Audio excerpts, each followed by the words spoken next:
കായ്ക്കുന്ന മരം. ആരും അറിയാതെ ഈ ചെടികൾ വീട്ടിലൊന്ന് വളർത്തി നോക്കൂ. ആരോഗ്യം, ധനം, മനസ്സമാധാനം എന്നിവയാണ് ജീവിതത്തിൽ ഒരാൾക്ക് വേണ്ട പ്രധാനപ്പെട്ട കാര്യങ്ങൾ. വാസ്തുശാസ്ത്ര പ്രകാരം ഇതെല്ലാം നമുക്ക് നേടിത്തരുവാൻ കഴിവുള്ള ചില ചെടികളുമുണ്ട്. ഈ ചെടികൾ നിങ്ങളുടെ വീടുകളിലുണ്ടെങ്കിൽ അത് ആരോടും പറയാനും പാടില്ല എന്നതാണ് വാസ്തുശാസ്ത്രത്തിൽ പറഞ്ഞിരിക്കുന്നത്. നിങ്ങൾക്ക് പണവും ഐശ്വര്യവും കൊണ്ടുവരുന്ന ചെടികൾ ഏതൊക്കെയാണെന്ന് നമുക്ക് നോക്കാം. ആദ്യത്തേത് മണി പ്ലാന്റ്.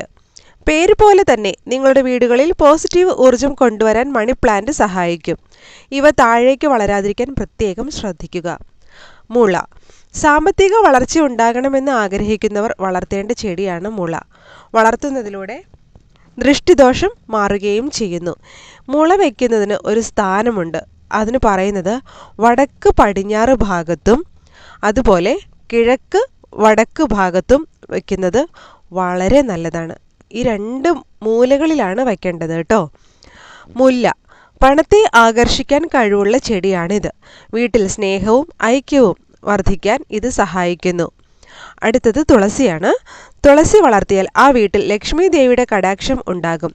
നെഗറ്റീവ് ഊർജം ഒരിക്കലും നിങ്ങളുടെ വീടുകളിലേക്ക് വരാതിരിക്കാൻ ഈ ചെടി സഹായിക്കുന്നു. പ്രത്യേകം ശ്രദ്ധിക്കുക, തുളസി നടുമ്പോൾ വടക്ക് സൈഡിൽ നടാനായിട്ട് ശ്രദ്ധിക്കൂ കേട്ടോ. ഈ ചെടികൾക്കെല്ലാം വളർത്തിയാൽ മാത്രം പോരാ, ദിവസവും വെള്ളം ഒഴിക്കാൻ മറക്കരുത്. ശരിയായി പരിപാലിച്ചില്ലെങ്കിൽ ഈ ചെടികളെല്ലാം ഫലം തരികയില്ല. അതിനാൽ കൃത്യമായി വെള്ളം ഒഴിച്ച് വളം കൊടുത്ത് ഇവയെ പരിപാലിക്കുക.